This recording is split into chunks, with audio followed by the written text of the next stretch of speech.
Welcome to another live episode of Halftime Adjustments. Your host, Eddie Arnell, my man, G Witt, J. Lou. Tighten up, baby. Tighten up, man. Another episode live.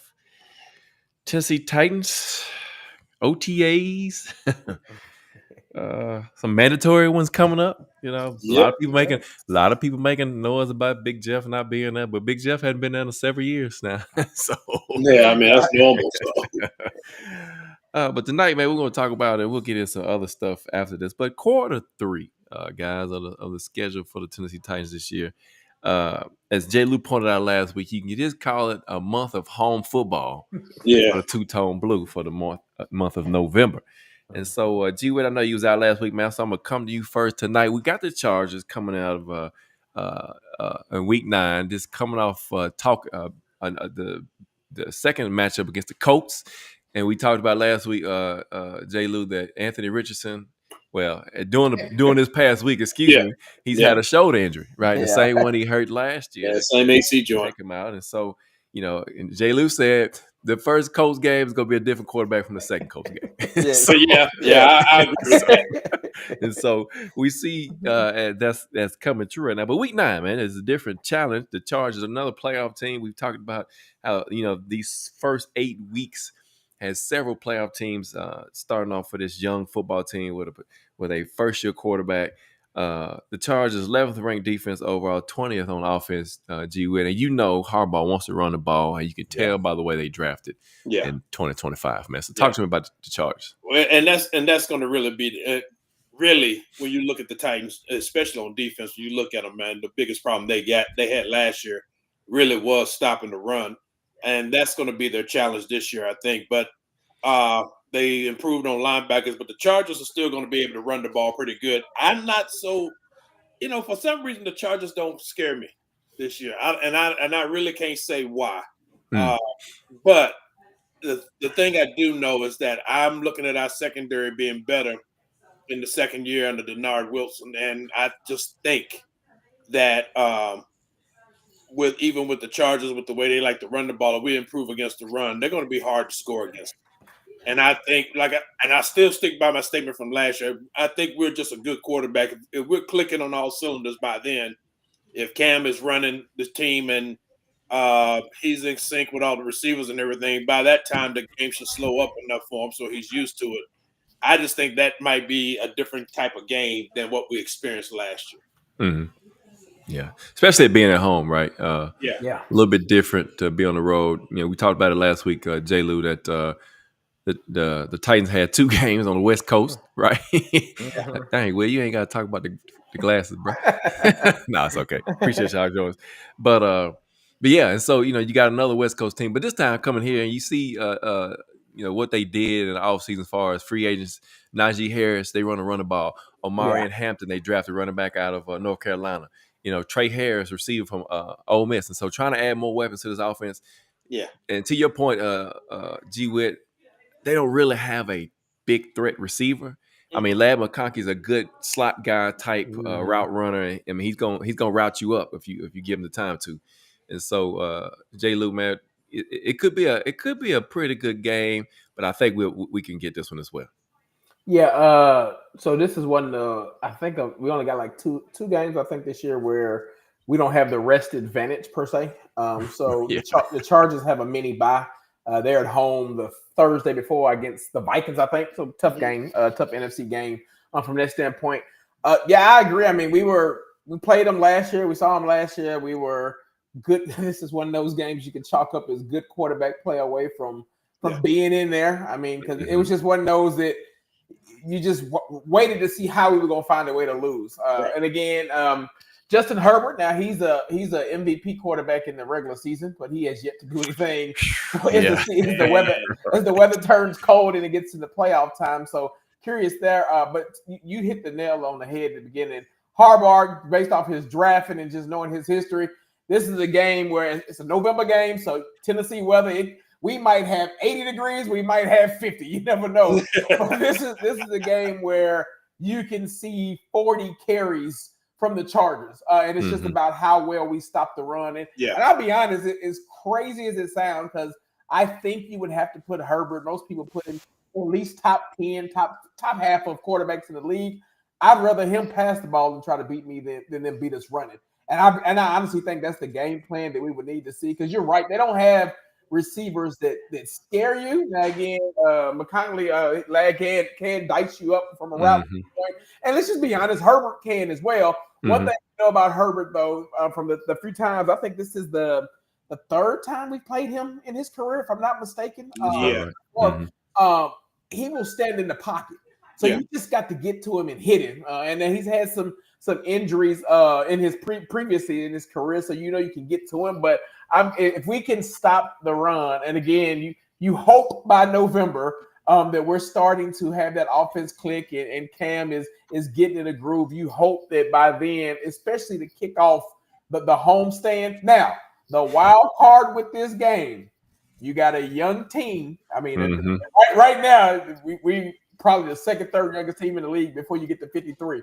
But you got a young team, and what I would challenge Callahan on this one is not to have them look ahead, because the bye week is after this, and you've had 8 or 9 in a row. You come off the West Coast swing, you come off of all the road games in a row, so you can have that team looking ahead, and as crazy as it sounds, overlook someone like the Chargers, but just coming off a divisional game, just coming off the Vrabel homecoming, the game before that, this could be as crazy as it sounds, trap game as far as not getting up to it because we're ready to get to the bye.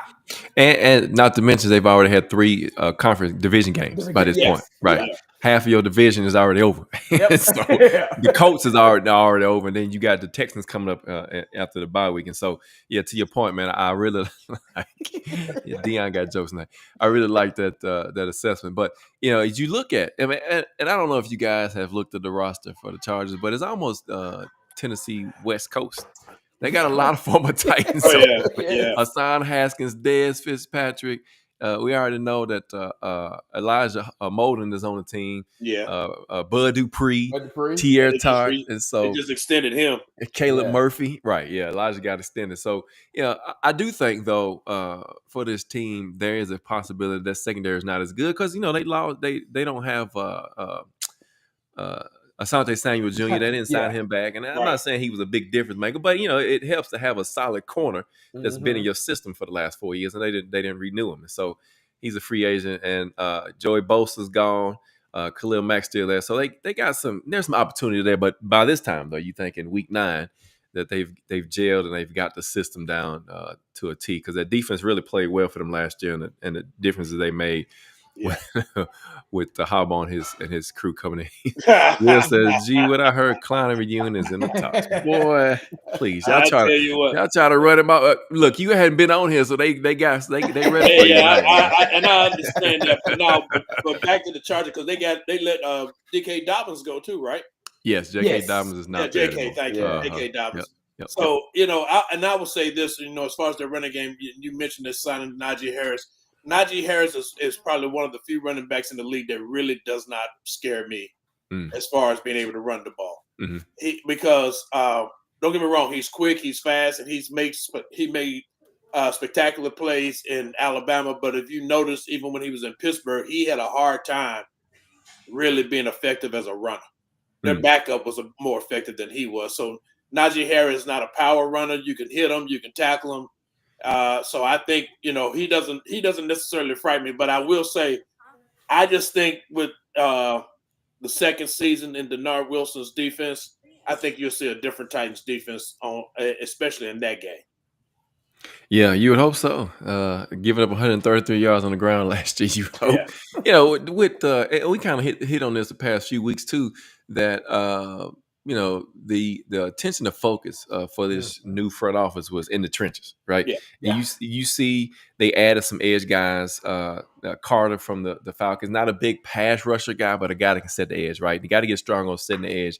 We saw those weaknesses last year with Key and even with Harold Landry, not like he used to do before the injury. Of course, he was coming back off injury from the big the knee ACL, but hadn't seen that edge set in a while here in Tennessee. And so you bring in Jones, you bring in Carter, and you kind of beef those sides up to make that run defense more effective for this season. And so going to that bye week, Jay, like you said, man, I think it's a great time all those things you mentioned, those West Coast trips, those 3 division games, and you hope at this time, the wheels hadn't fallen off per se. Right. If you're 5-3, 4-4, that, you probably count that as a win at this point with a young squad like this. Absolutely. Yeah.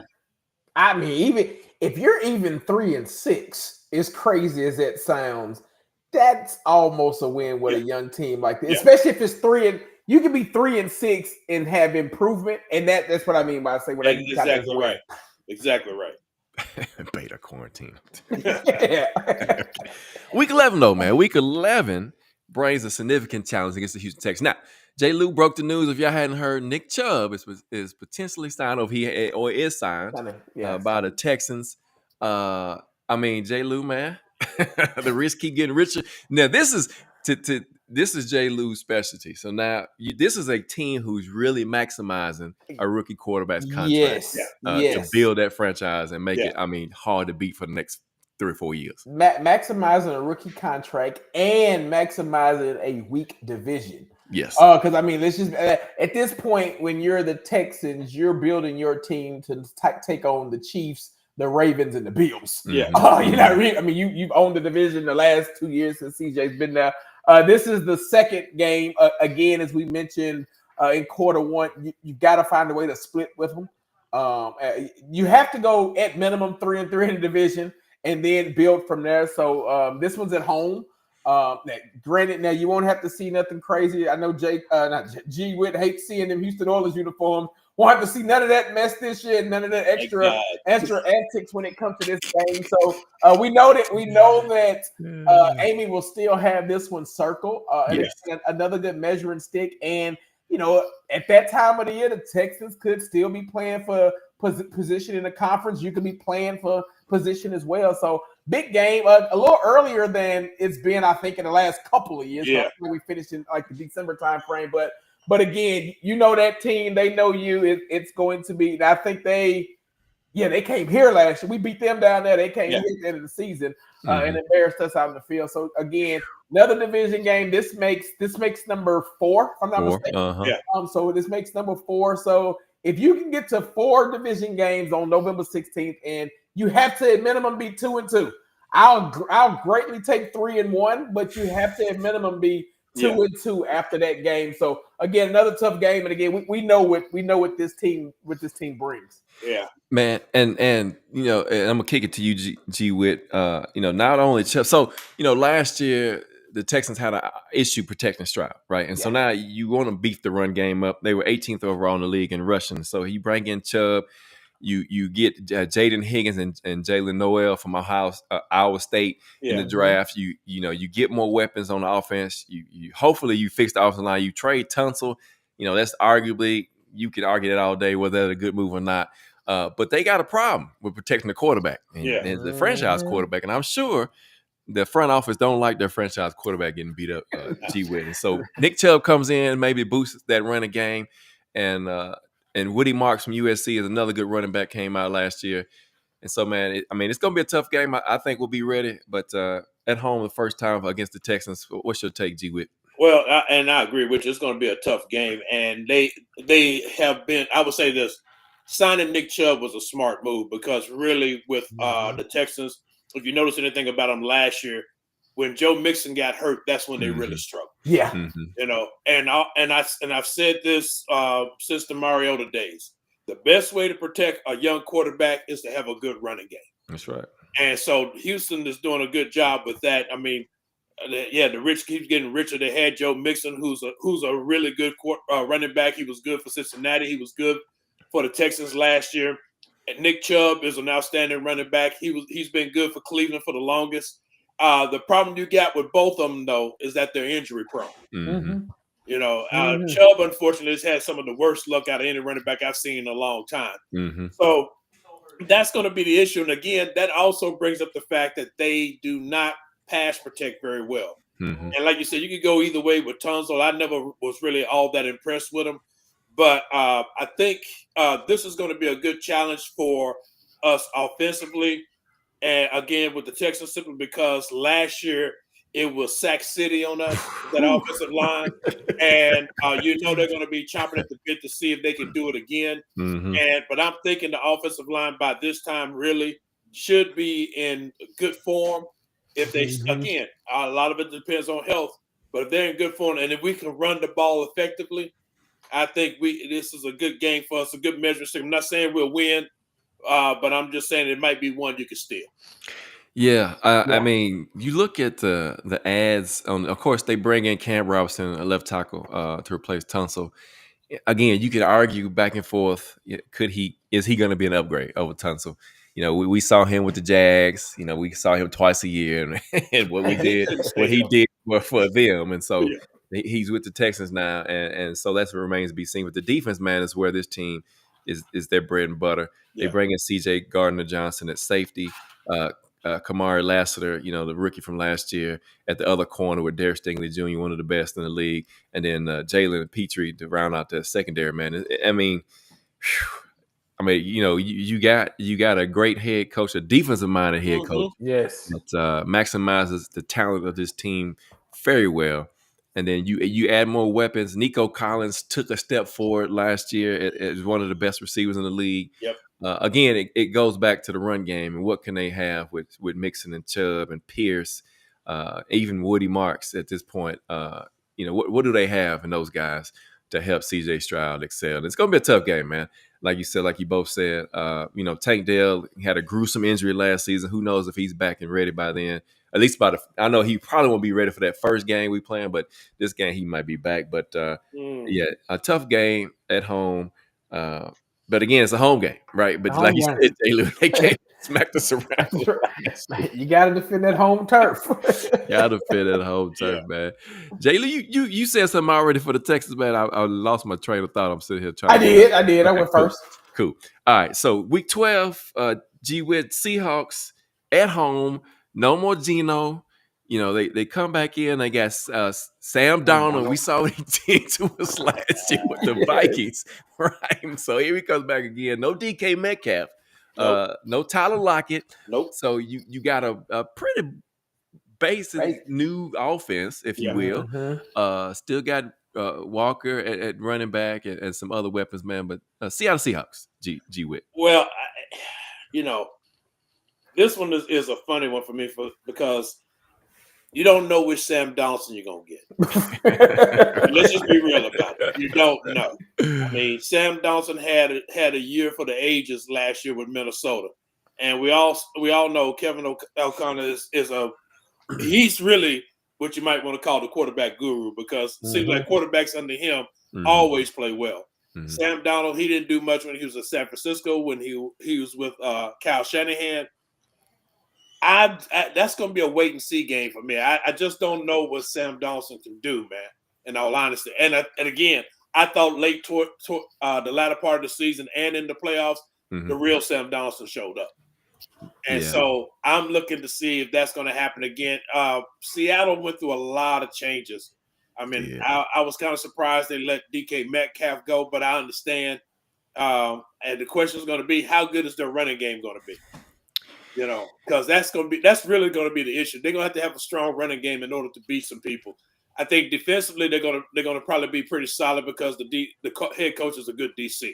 Mm-hmm. So I think that's going to be interesting. But again, the thing, a lot of this really for us, as far as the Titans concerned, it really just depends on how key groups come together. Like I said, the offensive line and that defensive front seven, how they come together. Because you generally by November, everybody should be, if you're healthy, relatively healthy, everybody should be rounding into form and playing pretty well. Mm-hmm. So it's going to be interesting to see. Again, it's a young team. And, you're going to have some rookies that's going to hit the wall. Just depends.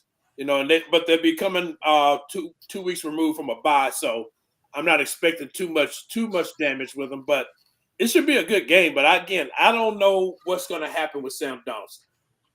Yeah, Sam, like you said, Sam Donald had a season for his career, right? It kind of got him paid, and they do have some interesting people they brought in, and we got a Cooper Kupp though, but he's a later in his career Cooper Kupp, right? But he's still an effective route runner, one of the best in the league. Jackson Smith is still there. Marquez Valdez-Scantling, which he's got drop issues depending on what week it is, and so you just never know what team they on the defense side of the ball. Leonard Williams, Byron Murphy II out of Texas, DeMarcus Lawrence, Ernest Jones is still there. And so this defense, to your point, is going to be still pretty solid on that side of the ball. Yeah. It's going to be a tough game, man. But yeah, J. Lou, man, talk to me about these Seahawks. Yeah, Darnold is the wild card, but when you look at their receivers, and again, we know he don't have Justin Jefferson, who's arguably top 3 in the league. But when you look at the receivers between Jackson Smith-Njigba, Cooper Kupp, and Scantling, you got some receivers that can be possession type receivers, and I think that's what fits Darnold's game. If you see quick across the middle, 5-10 yards, slaps and dink and dunk you down the field. Now it will be November. So as we pointed out before, this is when Sam he lost all the money. He could have made more money if he didn't have the last 3 weeks of the season plus playoffs. Right. You do get a Seattle team. I think this is a noon kickoff. So you got them coming from Seattle the week before they're in LA, if I'm not mistaken. So they got a tough game there against the Rams and then out here against the Titans. This is one of them games where right before Thanksgiving, so again, you get to spend the Thanksgiving break at home. G Wood already mentioned about being a young team. How does not only the rookies, but and again, let me just say rookies, because I feel like we're going to see a lot of undrafted have to be a part of this team and make some kind of impact when you just look at especially in the secondary. Yes, secondary and in special teams. So how are they? Because by then they played more games if you include preseason than they have in college. So how do they impact? How do they get over that wall? And again, it's crazy to sound. We talk about holidays and stuff like that. These are still folks that got families, making them not look ahead. And I know I've said that twice, but when you have a young team that has no veterans, you have to learn how to adjust to those little things when it comes to the schedule. I think this is going to be a game that's going to test our run defense again. Because as quiet as it kept, Kenneth Walker and Zach Charbonnet, they're pretty decent. Pretty decent 1-2 punch there. Yeah. And again, that the problem that I see with that, they don't really have any receivers that I feel like would burn you. But if their run games get to going, they play action, and we know our DBs and everybody gonna look in the backfield, and Darnold will make Darnold look like an MVP. But very, very, very tough game that again I think we will have to utilize the run game a lot because their defense, they have a sneaky good defense. As quiet as it's kept. So overall, pretty good game. Again, you got an advantage with them coming out west. Coming out east, and it's an earlier kickoff, not one of those 3 o'clock ones. So yeah, and I agree. The run game is going to be a test. They did draft late Damian Martinez in round 7, running back out of Miami. And so they got some weapons. Elijah Arroyo was a tight end for Cam Ward at Miami. And so they've got some skilled position guys that can cause you problems. But to your point, though, Sam Darnold didn't really beat us by throwing it on. He beat us by getting out of the pocket. So he can't come down here and run like he did last season, which was very disappointing. I was like, this guy don't even run. Exactly. But that was the problem. Running quarterbacks give them the blues all the time, man. Yeah. No matter who's coaching, it's always the same way. Yeah. And so let me get this going, because Dion got a good point here, and we can get some more of these comments in, man. Appreciate y'all joining us tonight, man. All the guys, Eddie Gray, Will, my pops, Ed, Ladae, Dion, of course, I already said, Darius. Appreciate you joining us, man. Ken Lou. So Dion says, from what I've seen with the leaders like Cam and Femi and rookies with chips on their shoulders, I think this team will put up a lot of fight and cause a lot of problems for other teams. We got a few dogs in the mix. They'll be too young and stupid to believe they can lose a lot of these games, but that's just me. So to your point, I'm going to say this, and I'm not making no prediction, but the confidence that Cam Ward brings to this team, when you got people like that, to your point, Dion, your comment, appreciate the comment, man. There's no fear. There's no fear in those guys, man. And they talk about it. You've all heard it. I don't know if you guys have heard it that joins the show with us. They talk about how this guy brings this different attitude, this aura to the huddle, and they might be just crazy enough to believe, like, you know what, we can probably win 10 of these games. I'm not saying it's going to happen, but he's going to bring the confidence to say, in every game we're gonna have a chance to win because I'm gonna be there and I'm leading the team. Yeah. So and I mean, and if you listen to this week at the OTAs, Calvin Ridley. If you don't look up any other interviews from this week, just look up his on and how he talked about Cam Ward, who again is not the starter yet because we don't really have one. But the way he talked about it, you didn't hear any of that. How he talked about with Will Levis. So when you talk about that confidence you're instilling, that's a leader of the team, and I'm impressed with what I've seen from Calvin Ridley this offseason so far. Because I mean, like a new man, though. Like look like a new man, and usually some people get the bag, and we know how. But he's been at every OTA. He's been involved with the room and whatnot. And if I'm not mistaken, I think him and Cam Ward share their locker mates. Right beside each other. Mm-hmm. So I would challenge everyone to kind of listen to that interview, and that kind of gives you another inkling of just what this team overall is feeling and how a quarterback and G Witt's been saying it forever. We always say it. Yeah. You're a quarterback away from being decent. I mean, good quarterback play wins you at minimum 3 more games last That's year. right. At minimum 3. So if you got that this year on top of the confidence that's instilled, I agree with you guys. They can be so young and dumb they don't know and go out. And we look up November 23rd, they got like 8 wins. They're going to be like, how? Hey, man, you just don't know. But like I said, even at that time of the year, I think they're going to benefit. Like you said, by that time when they play the Seahawks, they would have maximized the college season already. Mm-hmm. But at the same time, the good thing about it is they got a bye in November. Yes. So in that regard, like I said, if they are, I'm not predicting numbers or anything, but they are playing well by the Chargers and come to the bye, and they're gonna come against the Texans, and they may lose that game. I'll just put it out there. They may lose. That's a game they may lose because of the running game and all that. But that's also a wake up call for them. Like, okay, let's get back to it. Mm-hmm. And they with that bye week, they get rejuvenated enough to try to finish the season strong. Let me just put it like that. Mm-hmm.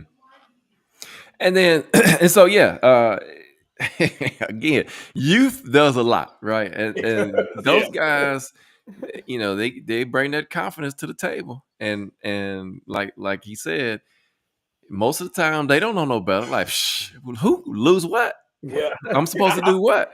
And man, and then before you know, like you said, we look up and they got 7-8 wins. We try to figure out, man, how did they get that many games? It's like what happened with the Commanders last year. Yes. Why? Because they were confident in their quarterback, right? Yeah. They had a quarterback that went out there and just like, I'm going to play football regardless of what's going on. And if you got somebody, if that's what we got in Cam Ward, that's going to be a huge difference. Yeah. Especially you see him early on in the season can actually run a 2-minute offense and get you down the field.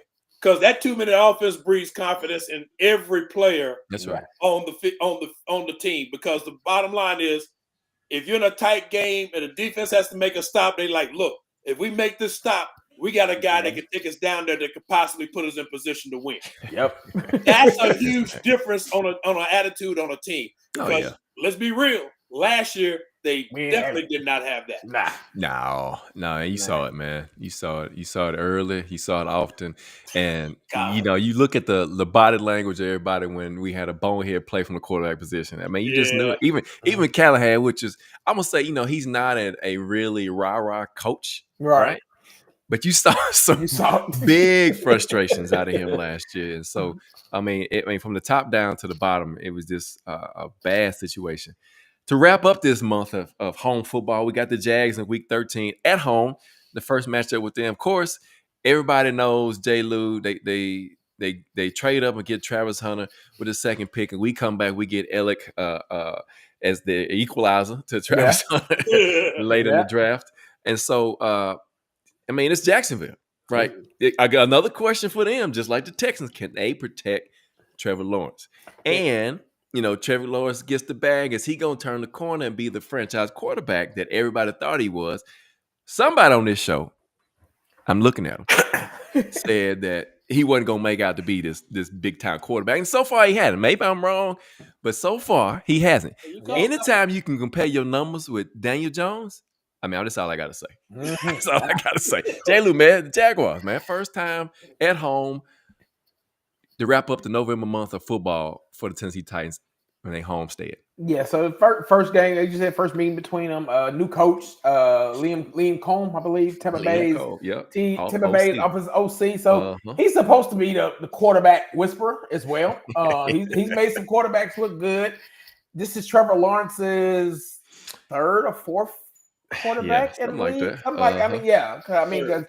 Third, because he had they in Jacksonville they only count 2.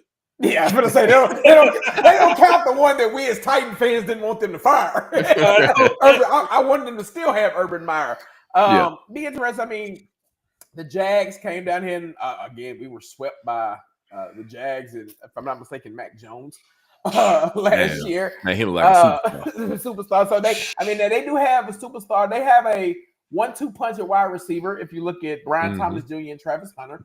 That we're talking about November 30th.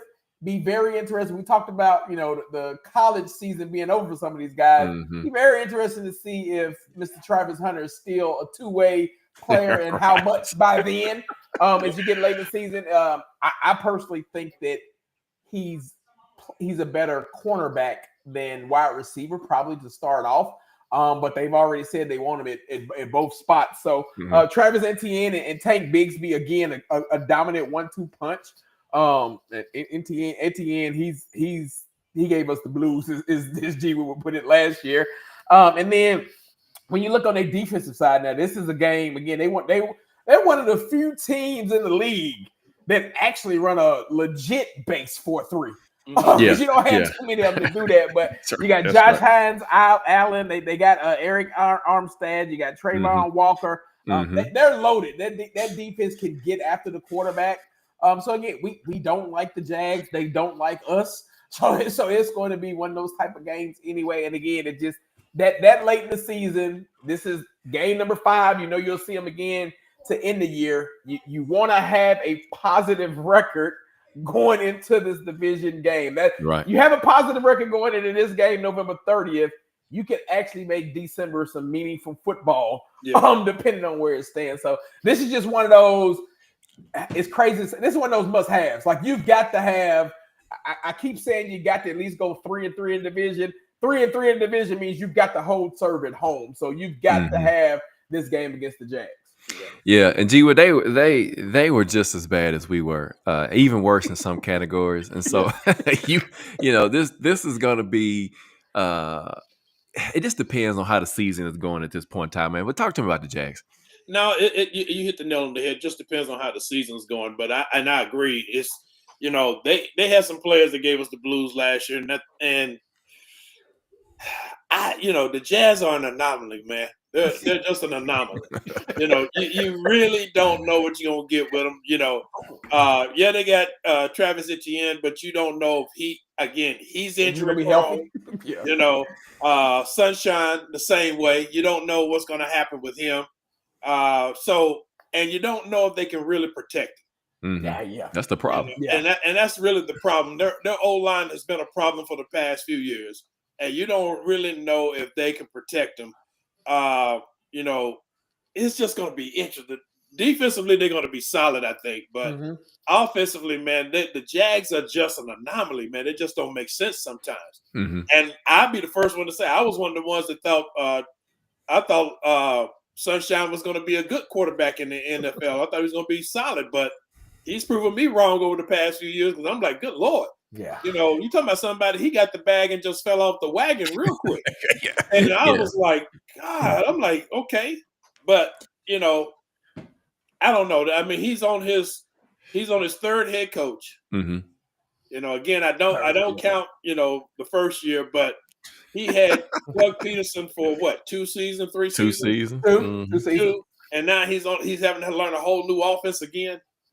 It's just going to be interesting. And see, one thing about it, you talk about the head coach, what he did down in Tampa Bay. He doesn't have Mike Evans in Jacksonville. You know, he doesn't have the other receiver. I can't even think of his name right now. God, I know you're talking about. He don't have. Yeah, you know, I mean, they still got Christian Kirk. Yeah. Oh no, Christian Kirk's the Christian Kirk. Yeah, he's gone. Mm-hmm. Oh well. Yeah. Chris Godwin was the other receiver. Chris Godwin, thank you. It's gonna be different for them, man. You know, the head coach might get a wake up call because all of a sudden those offensive weapons he had in Tampa Bay, they're not there, and he can depend on them. Yeah. So you know, it's going to be interesting to see this game. This game's. I agree with Jay Lou. I mean, it's one we got to have. Oh, yeah. You know, regardless of what our division record is, we got to have it. Yeah. You know, so that's one. I believe that again. I think after the Texans game, the bye week and the Texans game, I think we possibly see a different team that's going to be really trying to finish the season strong. They lost. I didn't mean to cut you off here, but speaking of weapons, they lost his best weapon, arguably, in Evan Ingram. Yeah, that tight end's not there no more. That's right. Yeah, he's gone. They really didn't address the receiver position in the draft. Nope. I mean, Brian Thomas is a dog. Don't get me wrong. He is a dog. I mean, you got Travis Hunter, but to your point, like both of you said, by that time, you know, is he still playing two ways now? Because this is well beyond getting to the point of the college season ends with 12 games. You're lucky if you go to the playoffs, which they didn't, and so they played 12 games. And so, you know, you just wonder at this point because you've gone through a preseason, right? You've gone through camp, and now you're in week 13. I don't know when their bye week is, but you're in week 13, and if he's playing both ways, he might not be playing as much, right? At this point in the season. My thing is, in all honesty, I mean, he's playing in the NFL and he's going to be playing both ways. Health is going to be a huge issue. Oh, yeah. Oh, yeah. It's going to be a huge issue. And he's going to play wide receiver. He gets clocked a couple of times by somebody, by one of them safeties or whatever, or a linebacker. Yeah. He might tell him, I'm not playing receiver anymore. They bye week is week 8. Okay, so they got a bye week right after us, and so I mean, the secondary to me looks vulnerable. You know, it's Eric Murray is back there, Donnell Savage, he's a pretty good safety. Tyson Campbell's a decent corner. Jordan Lewis is a nickel. You know, some of these guys, their front is going to be tough, and they always have. Josh Hines-Allen, you know, he's going to bring the heat. Trevon Walker. Eric Armstead, which is one of the guys I thought we should have picked up a couple seasons ago when he was out there, but we didn't get him. You know, you got Oluokun at weak side linebacker, Devin Lloyd, and then Miller. And so there is a potential that this defense can give us some problems. But, you know, the question again is, can they cover, right? And then can they protect their quarterback? And so another division game, this will be the fifth? Number 5. Fifth one of the seasons. And, you know, with the Colts out of the way, and now you've got the first two with the Texans and the Jags with 2 more left to round up the season. I'm sorry. That's right. With the Jags. And then, you know, it's just going to be tough, man, especially since we got a young team, young quarterback, and how are they going to handle adversity, right? So, you know, like we just said, they'll have a lot of confidence. But what if the games aren't going like they want? Yeah. Then what's going to happen? Right. Cam's won pretty much everywhere he's played. It's going to be interesting to see that. It's going to be interesting to see how he does when he hits that rookie wall during the season. The offensive line, can it hold up? That's the question. It's going to be tested early and often. You know, Max Crosby. You know, you still got Khalil Mack and the Chargers. The Colts defense, they keep building up their front. And Seattle, like you mentioned, and then of course the Texans twice, and then you got Frisco. You know, later on with the Browns. So you got Myles Garrett. So it's going to be really tested. Myles Garrett. It's going to be really tested, man.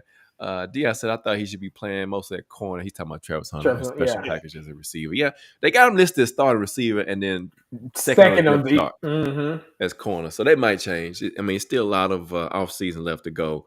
But fellas, man, quarter 3, guys, it's just tough, man. 8th easiest schedule is what this is supposed to be. I don't see it that way, but I know it goes by records. Yeah. But if you look at the teams we got, you know, the Rams, the Broncos, right off the bat, you know, 2 playoff teams. The Rams came within a couple of plays of beating the Eagles, the Super Bowl champs. You got the Colts twice in that first half. You got the Raiders with Pete Carroll. You know he loves to play solid defense up front and pressure quarterback. And then, of course, we already mentioned the Texans. Then you got the Mike Vrabel Bowl at home with the Patriots. G-Wet, you know, I usually don't do this, but do you have something to say about that game? I know you weren't on here, and I don't usually go back on the show, but I'm gonna let you, if you want to say the thing about the Patriots matchup in your opinion, what do you think? I see you frowning. You probably don't have anything to say. So no. And again, this is going to be interesting. I mean, Vrabel's already making waves up there. You know, they got Stephon Diggs. You know, we don't know if he's gonna build a team. I mean, but I don't know. It's going to be interesting because Vrabel. One, you're going to see if he's learned anything. Two, if he's going to. I would say this: if Vrabel's up there trying to be the defensive coordinator, we got a good shot at winning that game. Well, if Big T comes back, Big T had a heart attack or something. Some kind of health issue, but he's been away for a little bit. Yeah. Oh, I didn't know that. Yeah. So. Oh, okay. I missed that part. But yeah, like I said, if he's still trying to be the DC, we got a good shot at winning. Because I just stick by my statement. He's not a DC, but he wants to be one. And I just don't think it's going to – and, again, I don't know how Drake May is going to be. Yeah. That's the other thing, too. He had a decent year last year, but I don't know how strong their running game is going to be. And you don't really know what kind of – Vrabel's going to want to run the ball on first and second down, so – well, they got a potential 1-2 punch. Trayvon Henderson from Ohio State, so they got some. Yeah, they did some things. Kyle Williams from Washington State. They brought in some weapons for him, and so we'll see. But yeah, man, thank y'all again for joining us for another episode of Halftime Adjustments. Eddie Arnett with J. Lou. Yes, Quarter 3 of the 2025 Tennessee Titans schedule. The home stretch. So, through the home stretch, you had a whole month of November with football. That's 4 home games. You got to go 3-1. You got to go 3. And you got to defend your home team. I'm fine going 3-1, and the one loss is the Seattle because that means you got 3 AFC wins. Well, that's true. And you know how detrimental that is. I mean, like literally, when you start thinking about wild cards and all that, you got to stack these AFC victories. And if you can go 3-1 in that stretch, that sets December up to be meaningful. You go 3-1 in that stretch, you're doing something. Yeah, you're doing something. Yeah. Again, man, you got a young football team. They don't know no better. Hey, they don't know no better. They play. They play with stupid confidence. That means that there's no fear. Right? Yeah. They just go out and play because they're not expected to win. And so they got that stupid confidence that. That mindset of, man, you know what? We just go out here and ball and see what happens. I love this rookie class so far, man. I love it. And I don't know why we hadn't seen. Maybe it's because of the previous regime we had, but why didn't we get this type of insight behind the scenes? Y'all seen the episodes of the rookies and stuff like that. Yeah. To me, that's great. That's great football. That's great football, and not to mention it gets you over waiting on the season to start. Right? So yeah, man. Dion says that. So I'm gonna go back. Eddie Gray says that they got rid of the real. He's talking about the Patriots. Milton as the quarterback. Of course, he goes to Dallas. Which, we'll see what happens there. Dion says he'll tell you the secret of success for the Titans. Each and every player should have the Dion mentality. But yeah, man, thank y'all again for joining us for another episode of Halftime Adjustments. Quarter 3 of schedule 2025. Check us out next week is Father's Day. So we might have to bypass that one. I know a lot of fathers will be dinner or doing something with their family, so we'll pick it up. Well, it'll be a couple weeks for us because me and G will be on the road, and so we'll catch up at the end of this month, the 1st of July. We'll catch up and do the 4th quarter, wrap up that schedule show and anything else that happens. And so Dion says, I am driven by extreme arrogance and dominance. I don't take the field to lose, no matter who the opponent is. Every field is my home field. Hey, man, you got to play to win. You got to play to win. Yeah, you just can't say it. You just gotta play to win. Yeah, I just know I'm looking forward to seeing what we got. I'm really looking forward to seeing what we got. I mean, the draft class was so good. Yeah. I mean, you got to see it. Yeah, and then the free agency I thought was pretty good too. Yeah. The question is, and J. Lou, we talked about this kind of last week, is Snead. That's the question. Is he gonna come back, or is he gonna turn out to be one of those trades that we're gonna look back on. It's like, man, you know what? We're gonna put it right up there behind the AJ Brown trade. The AJ Brown. It'd be right 1A and 1B. Yeah, right 1A and 1B. You hope so. I mean, you heard he's rehabbing and they got the plan for him, and I don't think it don't sound like, at least right now, that nobody's too concerned about the off the field antics. Yeah. I do think that, again, this class has this front office has set themselves up in case they don't have him. Right. And I'm just gonna call a spade a spade. You got the person that fleeced us as now your GM who was part of that trade. I could see him trying to get out of that contract anyway. Yeah. Next year and free up something. So this is one of those years where he's gonna have to prove it and bring it. But I think they kind of like the young guns they got. They do. And again, if you look at the undrafted free agents, they got 13 to 14 wide receivers and about the same amount of DBs. Yep.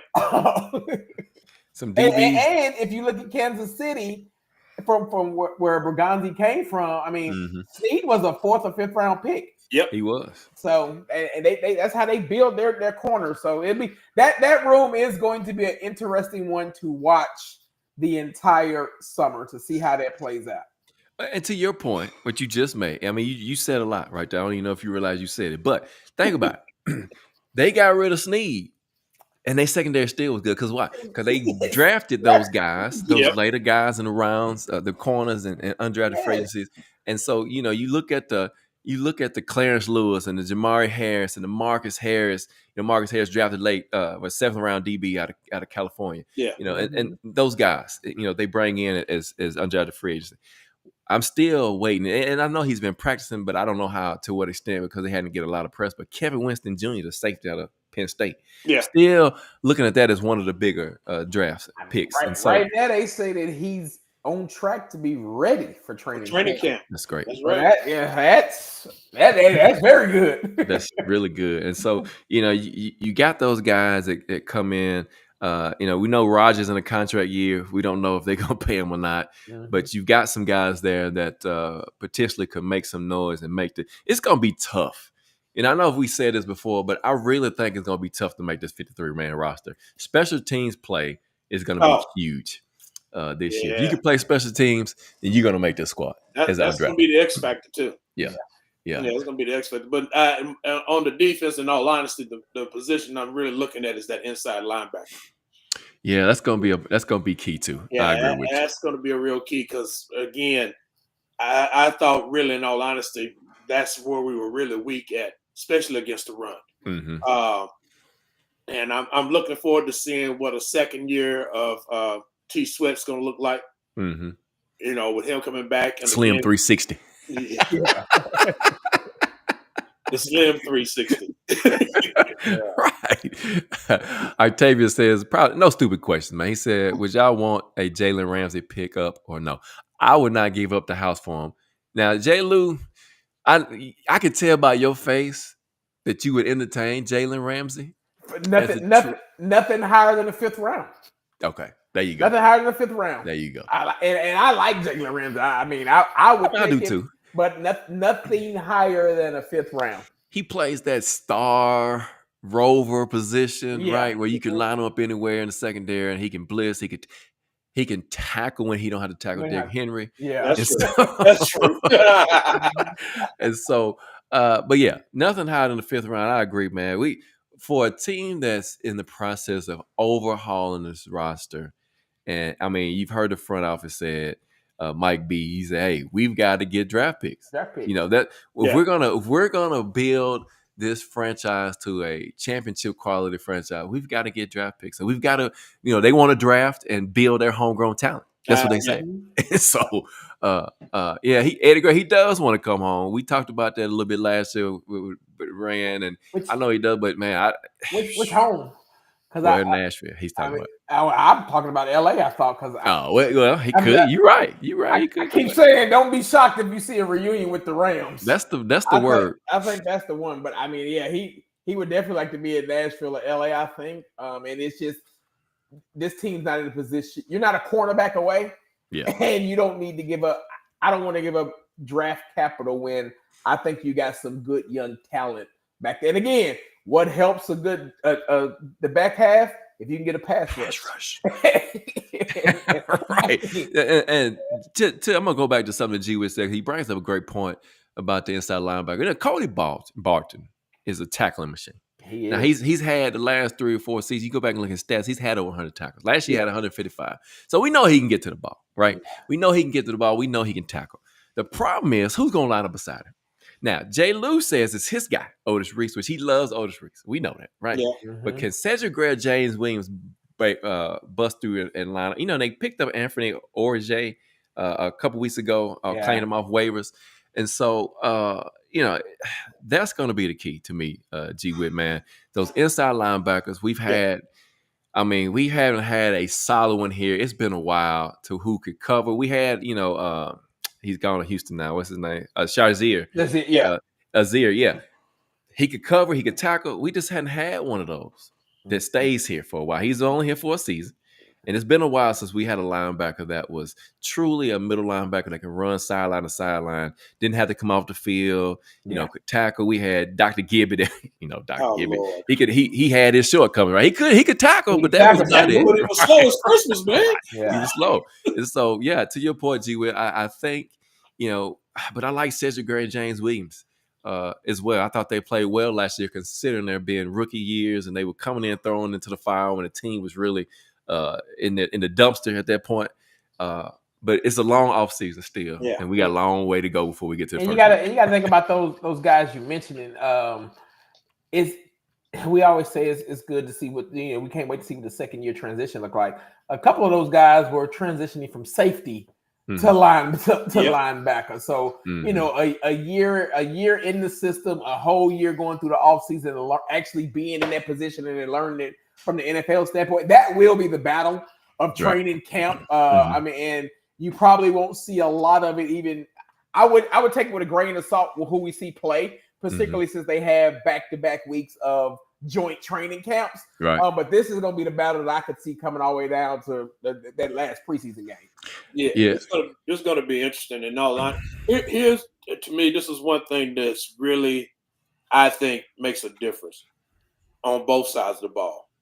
It's the second year in those systems with the same coaches. Yes. And that makes a big difference. It does. Because we saw some glimpses of some great schemes, some great play calls that just were not executed well.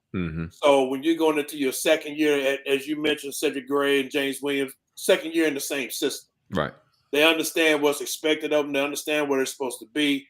So, you know, and again, James Williams was converted from a safety to a linebacker. Right. So now he understands the position better, knows what he got to do, can trust his eyes a little bit more. So seeing that second year jump from both of them, because Cedric Gray missed most of the season because he was hurt. He was hurt all season, wasn't he, last year? Yeah, he came in hurt. He didn't get to play. He didn't even get to see game time to the end of the season. Right. Yeah, he got hurt before the season. It's just, and again, I say the same thing about T. Sweat. His second year in the in the system. Yeah. So that's one of the benefits of bringing that same coaching group back. Yeah. The only coach you really changed when you stop and think about it was your special teams coach, which we all knew was needed. I mean, I that was Jay Lou's guy. Coach. Yeah. So again, I just think going into a second year in the system with these coaches understanding what they want, and also the coaches understanding better the players that they have and how to use them better, I think that's going to really benefit the team overall. Again, I'm not saying it's going to be wins and losses, but I just think it's going to be a benefit for them playing better overall. Yeah. Octavius, excuse me. He says we need a true threat in return game. We hadn't had it since Pac-Man. 100% agree. 100% agree, man. Deion says Tennessee over California, no state tax. Gorilla 10, man. What's popping, man? Good to see you, man. Haven't seen you in a while. Appreciate you joining us tonight, man. And Deion says he really hate we lost Chance Cowell. He was on fire before he tore his ACL in the preseason. So yeah, it's going to be very interesting. Like you said, year 2 for Cedric Gray and James Williams for that scheme. And like you said, man, Callahan, he might have been a first-year head coach last year. He might have been a first-time play caller. But some of those routes he was scheming up, I mean, like I said last week, you can go back and you can pick out probably about 22 plays to where there was people wide open and we just didn't have a quarterback to get the ball there. Yeah. Wide open. I love the one they keep showing on Twitter where they're going for the touchdown and you got a wide receiver. Wide open. It was wide open on the goal line. Oh, go near. That play was in front of me. I remember that game vividly. I remember you remember that game because you texted. Yes, like, what is he doing? Chig is right there in front of him. So. Yes, and again, that's just going to be the key, man. Like I said, I think if we have good, decent to good quarterback play, I think we're going to be okay. We're going to be competitive. That's the main thing you're looking for. I will say this, and we'll see how it turns out once training camp goes. It's going to be tough to make this team as a receiver. Oh yeah. I mean. Oh yeah. We know the draft picks aren't going anywhere. We know that, right? We know Trey Lyons probably not going to be there, right? I think UT Martin might be in trouble, J. Lou. I can name 5 right now, and the question becomes, how many do you keep? So to your point, you got the 2 draft picks, Elick and DK. Uh-huh. Then you've got Calvin. Mm-hmm. You've got who else? Restrepo. I don't know. He's not going nowhere. I'm telling y'all. He's not going nowhere. He might be number 6 or 7. He's not a special teams guy, though. I guess he better learn. because I don't think that you're going to see who they signed Van Jefferson. Van Jefferson. And who else did James Prochet. I ain't him. He'll be a practice squad. Like the receiver is. I agree 1,000% with you. Like you can get to 5 or 6 real quick and be like, wait a minute, I'm still Lockett. That's what I could remember. Right? Yeah. Lockett. Uh-huh. So if you just look at Lockett and Jefferson, I think stay, and you keep Calvin. That's 3 right there. That's 3. You and your add draft the pick. 2 draft picks in. That's just 5 already. So you got one more spot at least, and you got to be able to do it on special teams. And you got 4 tight ends that can make the team. Yeah. And you're not gonna be able to hide everybody on. You can't. You can't hide. No, that's what I'm saying. It's gonna be tough. I think Mason is finally gone unless they keep on the practice. I just don't see Mason staying. No, like what you just said, unless he's a practice squad guy, because a veteran that can practice for you, but there's no way he should be on the 53 or even close. And if Jaquan can improve his special teams returns, he might make the team as a return. Yeah, I think he's already got knocked down because I think that DK from Florida, the rookie, that's true. I agree with you on that one. I do, because he did it in college. Yeah, I tell you, if he comes in and shows up, man, that would be a huge boost to the team because, like I said, we hadn't had decent return men in ever. Nope, he's not lying when he says his Pac-Man. Like literally, his Pac-Man. Yeah. But no, it's gonna be a good camp battle. When you say it out loud like that, you don't realize you're like, man, we got the 5 that quick. There's no way. Well, I'm not gonna say there's no way because you got to figure out where you're gonna go small at. But there's a chance they could carry 7 to 8 receivers on the 53. Because you can't hire Restrepo on the practice squad. It's not gonna work. It's not gonna work. Yeah, I mean he's too talented to be. On the practice squad. Like you said, a lot of it's going to boil down to special teams. I mean, but you got to remember, but Bryce Oliver showed up good on special teams. As a gunner. So, you got to remember that, it's just going to be interesting all the way around to see how this, in certain positions, how it's going to pan out. I'm with you, J. Lou. I think you might see a year they keep 7 receivers. Yeah, they might keep 7. And just looking at the roster though, it's. I mean, you look at that. You're talking about Restrepo, and then you're talking about Bryce Oliver as your gunner. That's 7. Yeah, that's right. But anyway, that's the beauty of it. We can talk about it all day. Oh yeah, right now because season is. When I see Dion says Ridley, Lockett, DK, Ayo, Restrepo, Oliver. Okay. He's missing Van Jefferson. I was going to say he's missing Van Jefferson. And again, Van Jefferson's contract is not what it is, but I at least think that this is what I think. One of 2 things will happen with Jefferson. He either makes the 53 or he's cut, and then you pick him up by week 2 because these vested veterans, their contract has to be guaranteed if they're on the roster for week 1. So he could be one of those. I think you could see him. From a veteran standpoint, they just want that veteran person. It's all about how good he's going to look. I think it's gonna be tough for him to make the team, man. I really do. Yeah, like, I could be wrong. I'm telling you. I'm with you. When you've got speed, you've got route runners, you've got guys that can win the 50-50 balls with Ellick. Eddie Man, Burks, I don't know, man. Burks the tight end. I'll be honest. Burks the tight end. I think the Burks piece of it, and people are gonna think I'm crazy. I think that's gonna come down. I think that's gonna come down to the first power struggle between coaching staff and the front office. Seriously? I think if the front office had their way, they would want to trade him. I think that Callahan loves him some Burks. I think he's pulling. He loves him some Burks. Burks has the body. Just go back and think about the Cincinnati receivers. Yeah. Burks has the body type to fit in this offense. The wild card is he just ain't never on the field. That's why I don't think he'll be here. That's the problem. That's why I don't think he'll be here, because he simply can. He's another Jake Locker. Yeah, I 1,000% agree. I agree with you, Eddie. Eddie Gray says Van's been looking good in practice, though. I agree 100%. 100%. I mean, he can run around, so he can catch. He's a big body, right? Yep. We'll have to see, man. If it's 7, he might. In my opinion, if it's 7, I think he's in that 7. Yeah. If it's 7, easily. And it could like you said, it could very easily be 7. Yeah. But you got 4 tight ends, and DMR. We saw what he did last year in the preseason, right? But I think I think DMR might be. I don't know, because the rookie they drafted. Yeah. I think DMR. I think you got 3 guaranteed. I think the last one comes down between DMR and Wiley. That's a good point. I think that makes number 4. Yeah, that's a good point. That's a great point. It's gonna be. Hey, man. Deion's on a roll tonight, man. Well, so G-Wit. So let me fill you in with Deion. Because Deion was mad. He been mad for the last couple weeks because we haven't been telling him what time the show come on. I told him it's a fluid situation because life happens sometimes when you got children. Like J. Lou got little kids. I got middle to older kids. And so, they still in the home. They still, you know what I'm saying? So things just happen sometime, right? So now he's back. J. Lou told him he was coming on night. So now he's here and he's ecstatic, man.